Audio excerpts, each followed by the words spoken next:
Hello students. आज मैं आपको बैंक रिकन्सिलिएशन स्टेटमेंट का एक यूनिक, डिफरेंट और सबसे मोस्ट इम्पोर्टेंट, सबसे इजीएस्ट मेथड पढ़ाने जा रहा हूँ।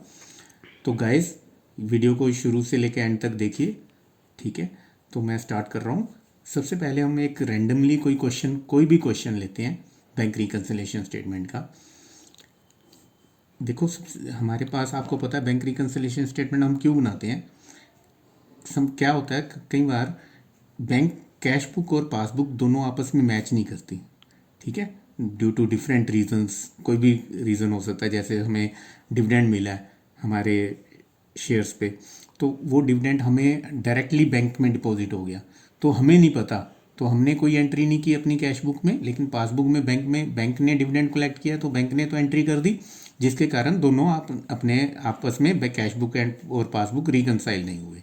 तो इसीलिए हम बैंक रिकन्सिलिएशन स्टेटमेंट बनाते हैं। ऐसी डिफरेंट कई तरह की प्रॉब्लम्स हो सकती हैं जिसके कारण वो रिकन्साइल नहीं होते, कैश बुक पासबुक से मैच नहीं करती, ठीक है। तो हमारा जो मेथड है उसमें सबसे पहले आपने क्या करना है, आपको पता है कि एक होती है कैश बुक और एक होती है पासबुक, ठीक है। अब कोई भी बुक, कैश बुक है चाहे पासबुक है, दोनों की डेबिट साइड और क्रेडिट साइड होंगी, ठीक है। एक डेबिट साइड, एक क्रेडिट साइड। ऐसी पासबुक की debit side and credit side. देखो, बैंक रिकन्सिलिएशन स्टेटमेंट में हमारे पास स्टार्टिंग पॉइंट्स जो क्वेश्चन को स्टार्ट करने के लिए हैं, तो वो 4 डिफरेंट वेज हैं टू स्टार्ट करने के लिए। लाइक हमारे क्वेश्चन में ऐसा भी हो सकता है कि हमें balance as per cash book given हो, ठीक है। ऐसा भी हो सकता है हमें overdraft balance as per cash book given हो,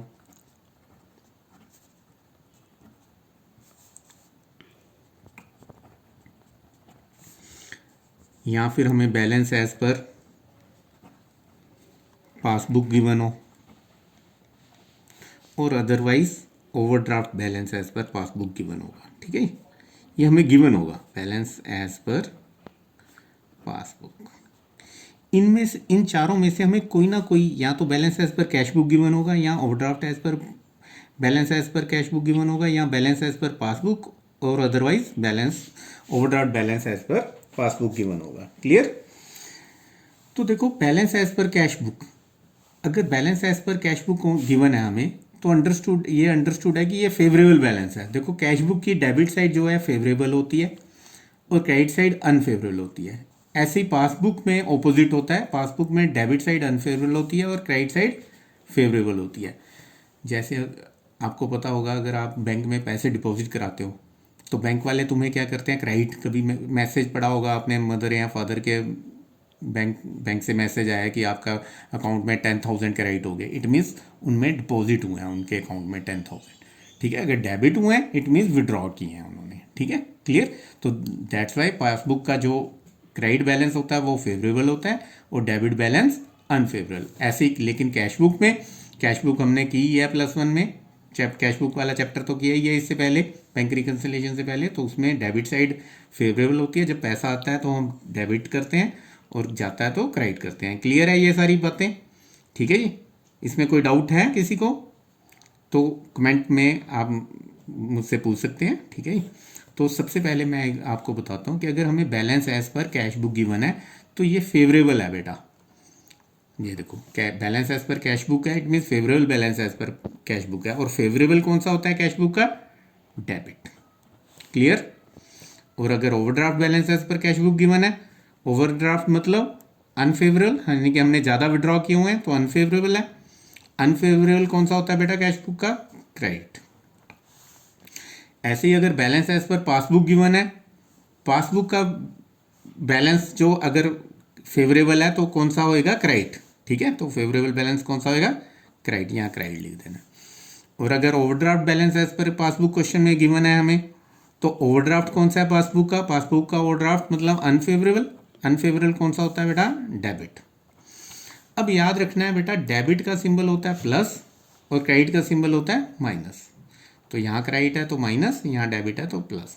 बेटा चारों में से एक चीज़ गिवन होगी, चारों नहीं गिवन होंगी। क्लियर। तो एक चीज़ गिवन होगी, suppose balance as per cash book given है। बेटा अगर suppose balance as per cash book given है और हमने डेबिट, यहाँ पे हमें पता है कैश बुक का फेवरेबल बैलेंस डेबिट होता है, डेबिट का सिंबल हो गया प्लस, तो बेटा इसके ऑपोजिट साइन असाइन करने हैं यहाँ पे। प्लस का ऑपोजिट क्या हो गया? माइनस, माइनस का प्लस का, देन माइनस का ऑपोजिट प्लस, देन प्लस का ऑपोजिट माइनस, और माइनस का ऑपोजिट प्लस। फिर से बता रहा हूँ, जो यहाँ सिंबल है जैसे प्लस का है, प्लस का ऑपोजिट लेना है, that is minus, then plus, minus का ऑपोजिट प्लस, देन प्लस का ऑपोजिट माइनस, माइनस का ऑपोजिट प्लस। ऐसे बेटा अगर overdraft balance as per cash book given होता है स्टार्टिंग पॉइंट, तो क्रेडिट होता, क्रेडिट का सिंबल क्या होता है? माइनस, फिर माइनस का ऑपोजिट यहाँ पे क्या आता है? Plus, then minus, then plus, then minus. Clear है ये सारा कुछ? ठीक है। नेक्स्ट जो हमें माइंड में रखना है कि हमारा रूल है, इस मेथड का रूल है कि अगर हमें लगता है कि कैश बुक की डेबिट साइड पैसे पड़े हैं तो यहाँ लिख देने हैं बेटा। अगर हमें लगता है कैश बुक की क्रेडिट साइड पैसे पड़े हैं तो यहाँ लिख देने हैं। अगर हमें लगता है पासबुक की डेबिट साइड मेथड पैसे पड़े हैं तो यहाँ लिख देने हैं। और अगर हमें लगता है कि पासबुक की क्रेडिट साइड पैसे पड़े हैं तो यहाँ लिख देने हैं। यानी कि हमारा रूल है, जो पैसा जहाँ पड़ा है वहाँ रख दो। ठीक है, क्लियर? जो अगर तुम्हें लगता है कि कैश बुक में डेबिट साइड पैसे पड़े हैं यहाँ लिख दो। अगर तुम्हें लगता है कैश बुक की क्रेडिट साइड पड़े हैं यहाँ लिख दो।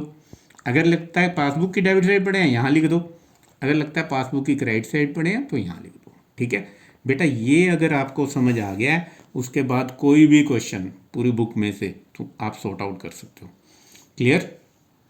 ठीक है, तो अब हम स्टार्ट करते हैं। मैंने बताया था कि हम रैंडमली कोई क्वेश्चन लेते हैं। फॉर एग्जांपल हम क्वेश्चन ले रहे हैं, ये क्वेश्चन है हमारे पास इलस्ट्रेशन 6 ले रहे हैं, किसी भी बुक की, कोई भी बुक हो, कोई भी क्वेश्चन हो, वी कैन सॉर्ट आउट। अब देखो इस क्वेश्चन में हमें गिवन है credit balance that is overdraft as per cash book that is 15,000। तो बेटा सबसे पहले मैंने बताया था हमने क्या लिखना है, कैश बुक एक साइड लिख लेना है, पासबुक दूसरी साइड लिख लेना है। अब हमें पता है कैश बुक की एक होती है डेबिट साइड, एक होती है क्रेडिट साइड, एक पासबुक की भी डेबिट साइड होती है, क्रेडिट साइड होती है। कैश बुक की डेबिट साइड मैंने बताया था फेवरेबल होती है और कैश बुक की क्रेडिट साइड अनफेवरेबल होती है। ऐसे ही पासबुक की उल्ट होता है बेटा, debit side unfavourable, credit side favourable. इतना लिखने के बाद अब आप क्वेश्चन पे आ जाओ। क्वेश्चन में गिवन है credit balance as per cash book, given है credit balance as per cash book. तो बेटा credit balance as per cash book हमें गिवन है। अब हमें सोचने की भी जरूरत नहीं, क्रेडिट बैलेंस है तो क्रेडिट लिख दिया यहाँ पे। क्रेडिट का सिंबल मैंने क्या बताया था, प्लस होता है कि माइनस? माइनस। ठीक है, डेबिट का प्लस, क्रेडिट का माइनस, तो यहाँ माइनस लिख दिया बेटा। अब हमें कितनी अमाउंट गिवन है? 15,000। ठीक है, अब देखो जो यहाँ पे सिंबल आया है, माइनस का सिंबल है, तो माइनस से ऑपोजिट असाइन करना है। यहाँ पे माइनस का ऑपोजिट क्या होता है? प्लस, प्लस का देन प्लस का ऑपोजिट माइनस, देन माइनस का ऑपोजिट प्लस, देन प्लस का ऑपोजिट माइनस। फिर से समझ लो बेटा, यहाँ पे जो सिंबल है उसका ऑपोजिट लेना है। माइनस का ऑपोजिट प्लस, प्लस का ऑपोजिट माइनस, माइनस का ऑपोजिट प्लस, प्लस का ऑपोजिट माइनस। बस इतना सा काम है। और उसके बाद क्या रूल है हमारा कि अगर हमें लगता है कि यहाँ पैसे पड़े हैं डेबिट साइड कैश बुक की, डेबिट साइड लिख दो। अगर लगता है कैश बुक की क्रेडिट साइड पड़े हैं, क्रेडिट साइड लिख दो। अगर लगता है पासबुक की डेबिट साइड पड़े हैं, यहाँ लिख दो। अगर लगता है पासबुक की क्रेडिट साइड पड़े हैं, यहाँ लिख दो। इतना काम कर दिया बेटा तो क्वेश्चन सॉर्ट आउट। उसके बाद कुछ नहीं करना है, आंसर आ जाएगा। ठीक है, लेट्स चेक। देखो नेक्स्ट सेकंड पॉइंट हमने फर्स्ट लिख लिया था credit balance as per cash book, यहाँ पे लिख लिया। उसके बाद नेक्स्ट पॉइंट है, सेकंड पॉइंट है cheque deposited but not yet credited in the bank. बेटा हमने एक चेक डिपॉजिट कराया है, हमने एक चेक डिपॉजिट कराया है और वो अभी तक बैंक ने क्रेडिट नहीं किया। बैंक ने हमें क्रेडिट नहीं किया, इट मीन पासबुक में तो लिखा ही नहीं। क्योंकि बैंक ने क्रेडिट नहीं किया मतलब बैंक में ने एंट्री नहीं की, तो पासबुक को भूल जाओ। हमने जब चेक डिपॉजिट कराया था बेटा, हमने अपनी कैश बुक की कौन सी साइड लिख लिया था? डेबिट साइड, फेवरेबल साइड की। चेक डिपॉजिट कराया, ऑब्वियसली हमारे पैसे बड़े हैं ना, तो बेटा फेवरेबल साइड आएंगे। तो दैट इज़ 8500 रुपीज़ हमारे यहाँ पड़े हैं। हमारा रूल क्या कहता था, जो पैसे जहाँ पड़े हैं वहाँ लिख दो।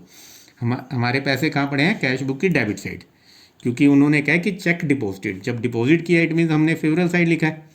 कैश बुक की फेवरेबल साइड लिखा होगा डिपॉजिट किए हैं तो। ठीक है, लेकिन बैंक ने एंट्री नहीं की, बैंक ने अभी तक क्रेडिट नहीं किया। नेक्स्ट आ जाओ, another check deposited but dishonoured. अब बेटा एक चेक डिपॉजिट करा दिया था लेकिन वो डिसऑनर हो गया। डिसऑनर मतलब उसकी पेमेंट नहीं हुई।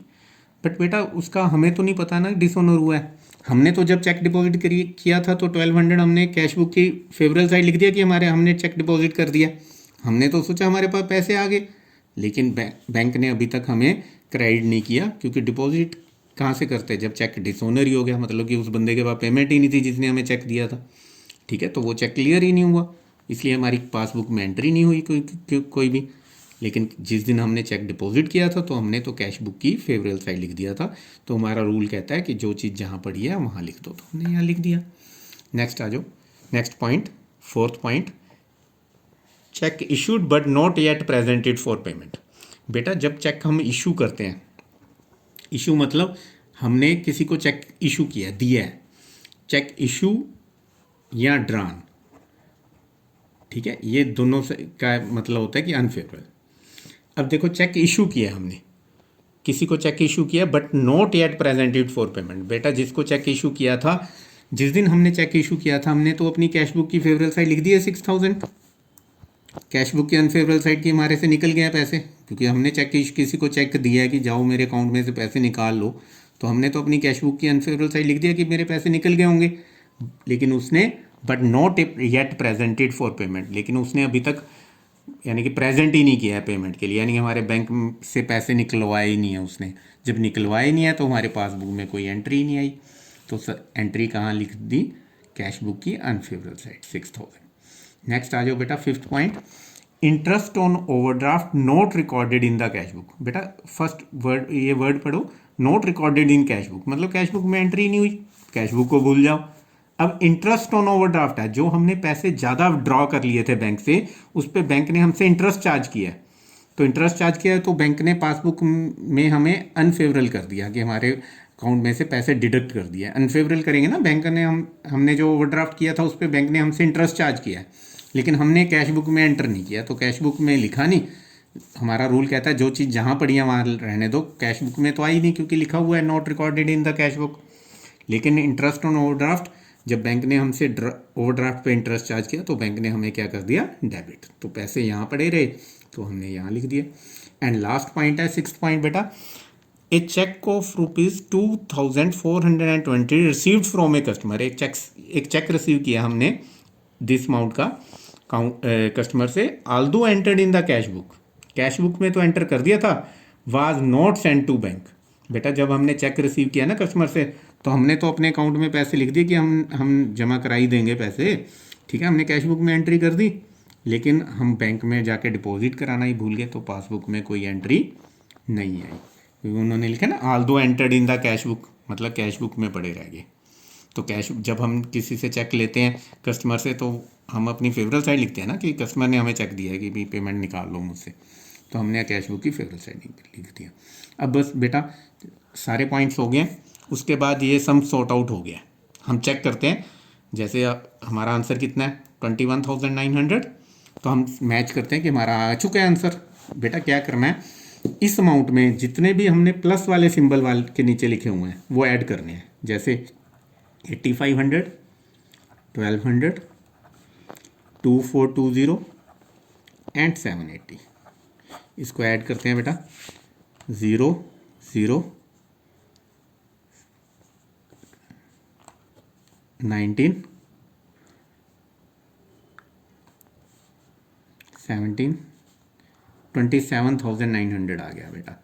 और उसमें से जो जिसके ऊपर सिंबल माइनस का है वो डिडक्ट कर देना है, दैट इज 6000 माइनस कर दिया।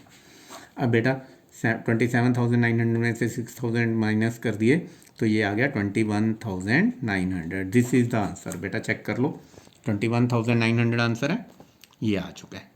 हमने अभी कोई यानी कि एक सिंपल मेथड यूज़ किया है जिससे हमारा आंसर आ चुका है। अब देखो बेटा, यहाँ पे क्रेडिट बैलेंस है, इस पर कैश बुक था, क्रेडिट मतलब कैश बुक का अनफेवरेबल बैलेंस था, तो अगर यहाँ अनफेवरेबल है बेटा और प्लस में आंसर आ रहा है तो यहाँ भी अनफेवरेबल होएगा, मतलब कि अनफेवरेबल कौन सा होता है, ओवरड्राफ्ट बैलेंस एज पर, वहाँ कैश बुक गिवन था हमें, अब इसके ऑपोजिट पासबुक आ जाएगा आंसर। यानी कि यहाँ क्रेडिट है तो ये डेबिट बैलेंस होएगा बेटा, डेबिट हमारा ओवरड्राफ्ट डेबिट होता है, मैंने बताया था ना पासबुक का डेबिट होता है, तो ये आंसर आ गया। यानी कि यहाँ क्रेडिट है तो डेबिट आ जाएगा, डेबिट है तो क्रेडिट आ जाएगा अगर यहाँ पे प्लस का है। ठीक है जी। तो एक तरीके से हमारा ये क्वेश्चन सॉर्ट आउट हो गया। बाकी हम नेक्स्ट वीडियो में आपको आगे बताऊंगा कि इसको फेयर में कैसे करना है। बेटा ये तो जस्ट मैंने आपको एक मेथड बताया कि ऐसे, यानी ईजीएस्ट मेथड कि भी ऐसे आंसर हमारा क्वेश्चन सॉर्ट आउट हो जाता है बैंक रिकन्सिलिएशन स्टेटमेंट का। क्लियर है बेटा? अगर कोई प्रॉब्लम है किसी को भी तो कमेंट बॉक्स, अगर आपको ये वीडियो अच्छी लगी, ये मेथड अच्छा लगा तो कमेंट बॉक्स में आप बता भी सकते हैं, और अगर कोई किसी को डाउट है तो मुझसे पूछ भी सकते हैं। ठीक है, क्लियर? Okay, thank you.